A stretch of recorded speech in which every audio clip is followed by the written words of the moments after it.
This is the book I made. That's Romeo and Juliet with all the text inside, and it looks a little bit bloody because of the story. You know, that's kind of the mirror of the story. And I want to show you not only how I made this book, but also what web application I used for laying out the pages so I could print all the text at home myself with my one-side printer.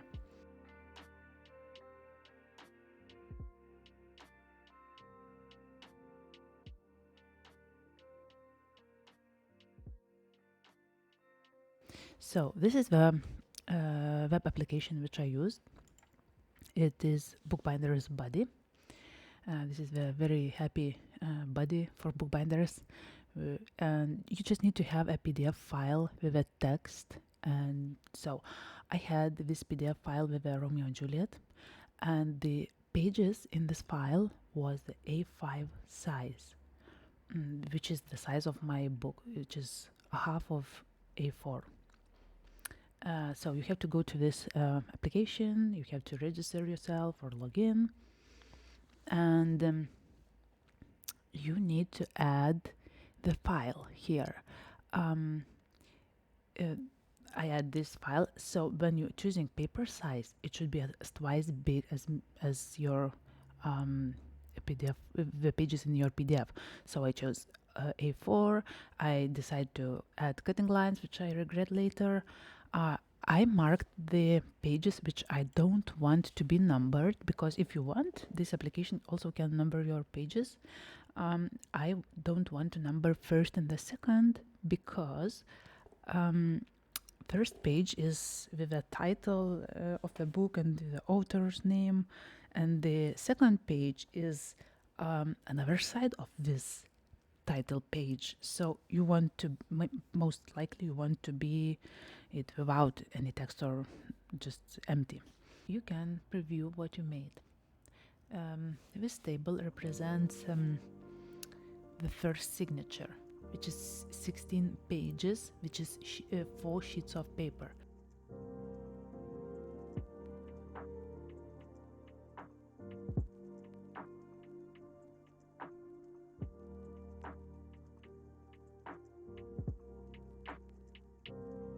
So here it is folding instructions, and you see signature 1 is from 1 to 16 pages, signature 2 17, 32, and so on. And in the end you can see the signatures are a little bit smaller, because the rest of the pages were divided in two and made like smaller signatures. And this is how it looks side 1. Yeah, on this A4 size paper sheet you can have 2 A5 pages of your book, and this is side 2, and you just need to print it. As I said, I have only one side printer, just the cheapest one, the simple one. Like, I mean, it's actually it's quite bad, because sometimes when I'm printing it's tearing paper, and this is what happened actually.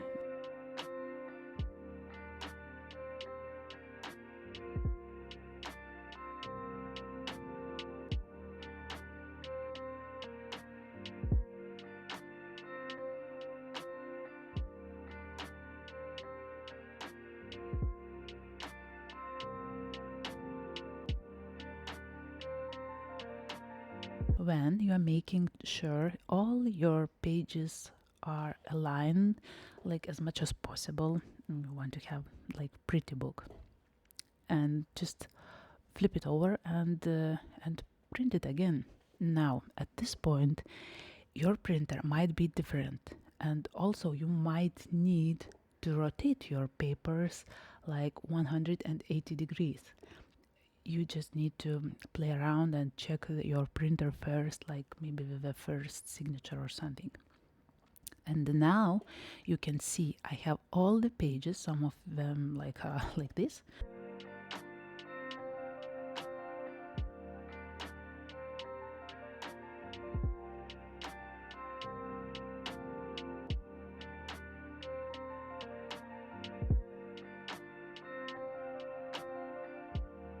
So this is the very simple steps now, which like making a book, if it's that simple. Actually it is, yes. So you can use your folding instructions here, or you just can, check yourself these pages. Maybe you know already. First signature, it will be from 1 to 16, second from 17 to 32. This is, I'm checking first and second signatures. Pages don't have numbers. This is the third, fourth, 5, 6, 7, 8, 9, 10, 11, 12, 13, 14, 15, and 16.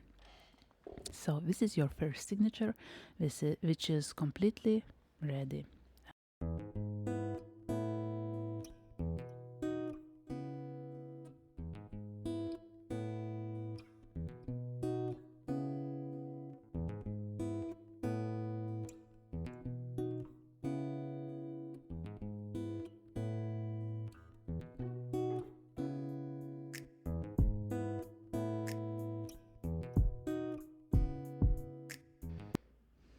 Okay, now we are going to check the second signature. 17, 18, 19, 20, 21, 22, 23, 24, 25, 26, 27, 28, 29, 30, 31, 32. Okay, the signature number 2 is correct. And that's fine. That's great. That's great to know.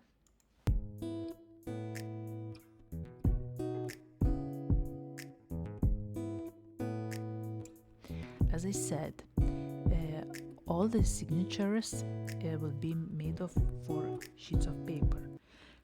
But if your PDF file wasn't enough pages for the signatures made of 4 sheets of paper, the last signature or 2 last signatures will be shorter. It won't be like made of 4 sheets of paper. It might be made of 3 sheets of paper or 2 sheets of paper. Also, it might be added some empty pages, just, for example, let's say your book is very short. You're making like 2 signatures, which is like 32 pages, but you have only 30 pages on your PDF file. So this application will add additionally 2 pages, like empty pages in the end. It won't look bad, And I recommend you when you're folding every signature, I recommend you to check the if it's in the right order.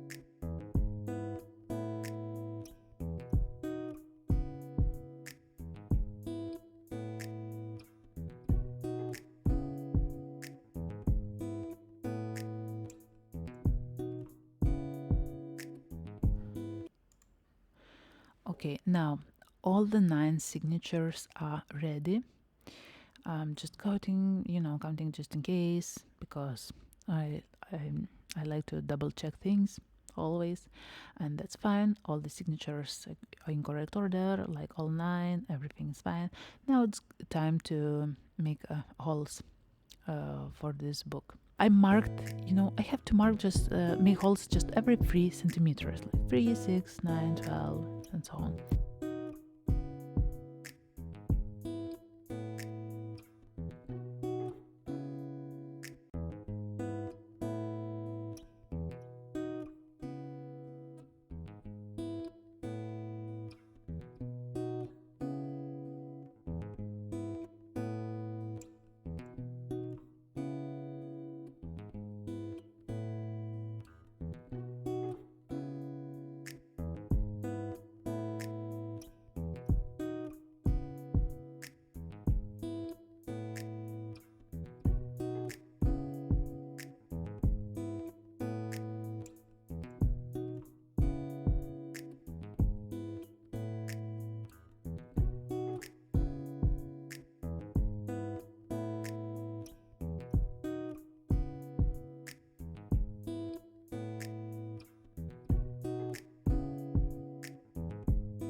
these people usually glue thirst in the last page, like with a nice paper, some kind of nice paper. Actually, this is a very nice paper. You cannot see it, but it has like a beautiful texture inside. But what I like to do, I like to sew that as well, like with all the book all together, with all the signatures. I'm counting it as a like separate signature and sewing it that, and this is the way I do.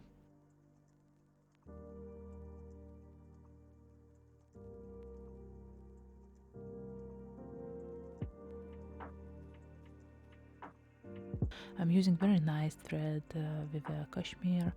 I believe like people using linen thread probably. I don't use that. Actually, I cannot get it. But yeah, I found this thread is also amazing. It's very strong, um, and it's shiny a little bit, and it's somehow like works like a chameleon. It's like change his color like a little bit depending on the surroundings. So I'm glad with that red, and it looks beautiful.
It might look like a very long and boring work, or I don't know, but it's actually very relaxing. I'm always so happy while doing that because it's kind of meditation for me.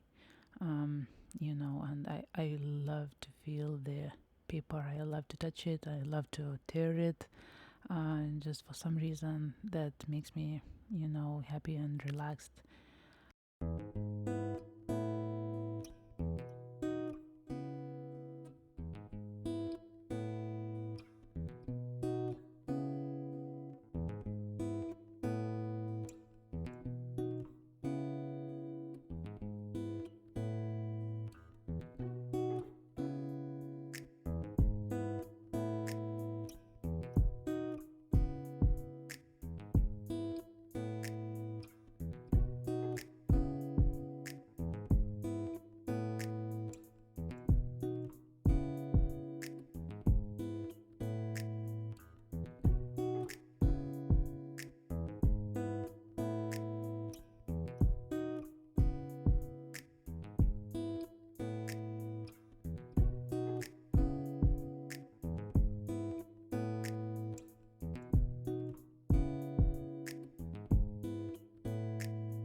we are at the stage where the book looks already like a book, and it looks already very nice.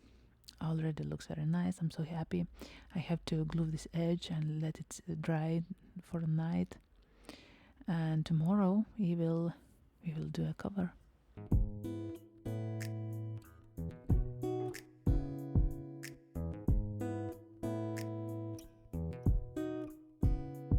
Sometimes it feels like you don't even need a cover. It's already pretty, and sometimes it's sad and you are hiding this nice sewn edge, and you kind of losing a little bit of beauty or hiding it inside, which will never be seen. But look at the book. I mean, I was so happy. This is not my first book, of course, and not even first using the web application bookbindersbuddy, but I feel like it's real,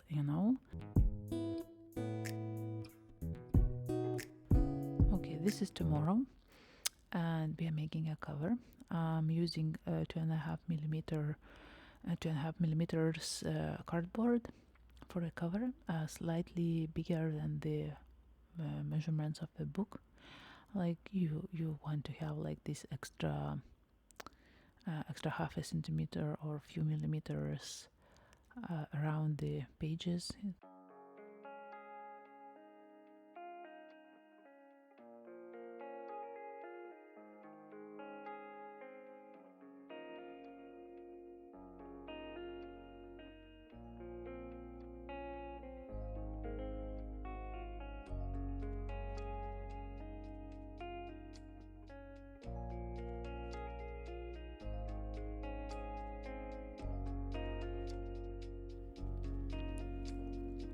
And for the pretty part of the cover, I'm using very weird material which I have never worked with before.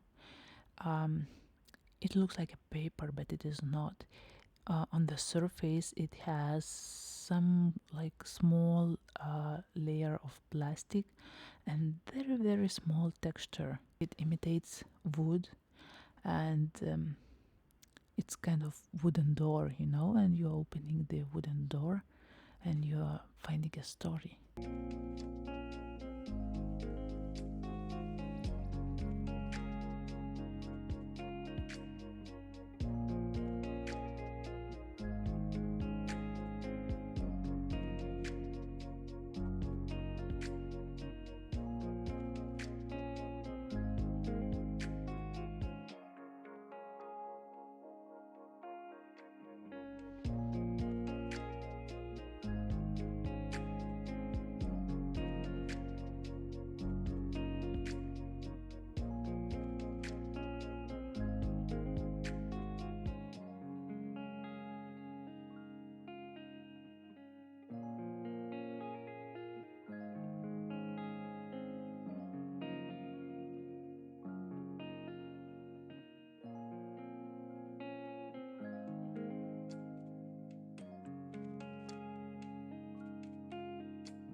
Now you can see some objects here.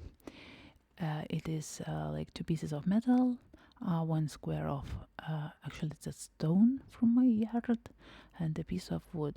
I wasn't sure which thing I should choose, but I decided to choose metal piece. This is a metal engine from our old windows. window frames, I guess, which we burned in our yard, and these metal pieces left, and I thought, oh, what a beautiful pieces here.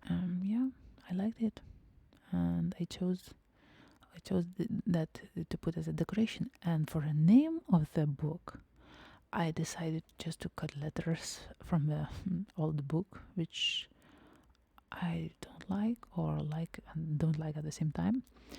And I cut some letters, and I just wrote Romeo and Juliet.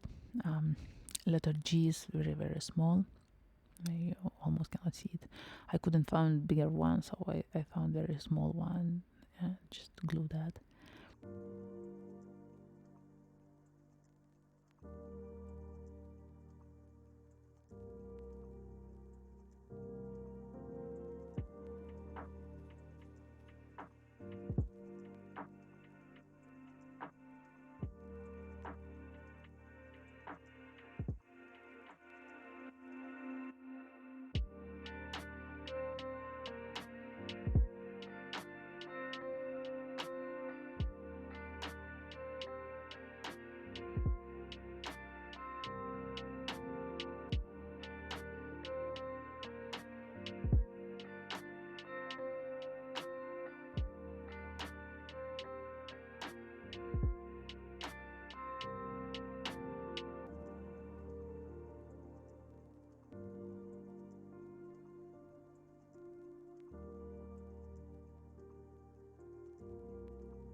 And I thought, maybe I need some red color, which the same. Maybe I should use the same paper which I used inside the book for the first and the last pages.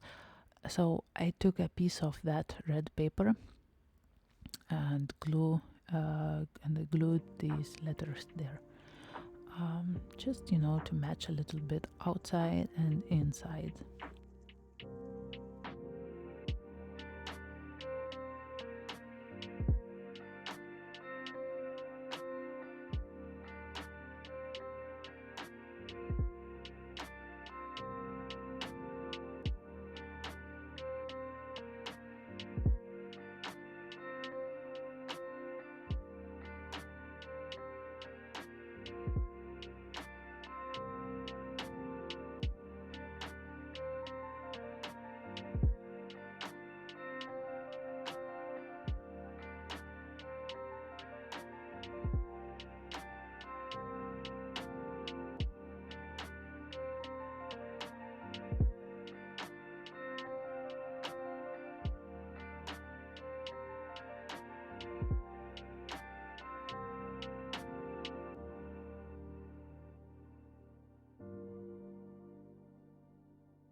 Now we are making holes for the metal piece.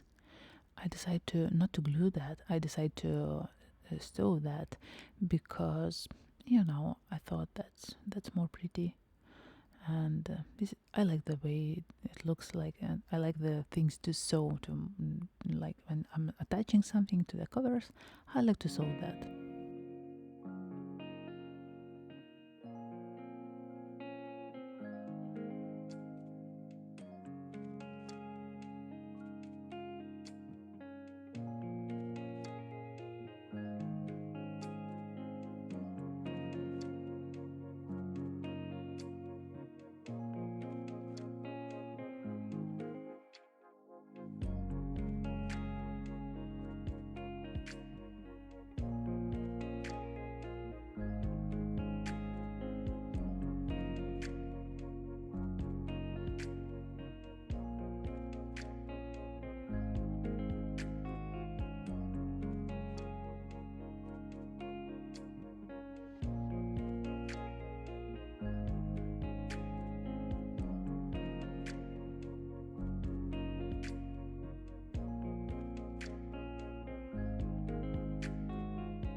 This is another thing which I do differently from other people. I don't do the cardboard strip between the covers in the middle, because I find it like more flexible like that, and it's quite secure.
This is where I realized I had a mistake.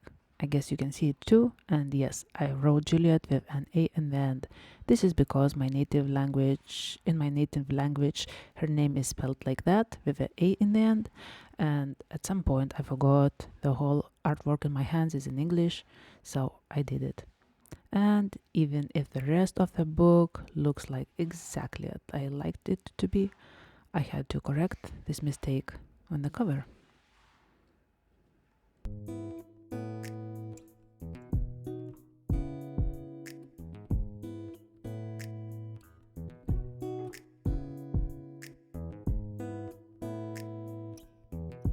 And actually, I got mad because it was so hard to take that letter off, and I thought maybe I can hide something with a white spots around and pretend like it should be the way, but you cannot do that. Also, I don't have the same color of the paints because it's like very delicate paper, this red paper. Even if you cannot see that, it is very delicate with a nice texture. So I decided all paint all the square like in dark bloody red.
So thank you for your time, and hope to see you again.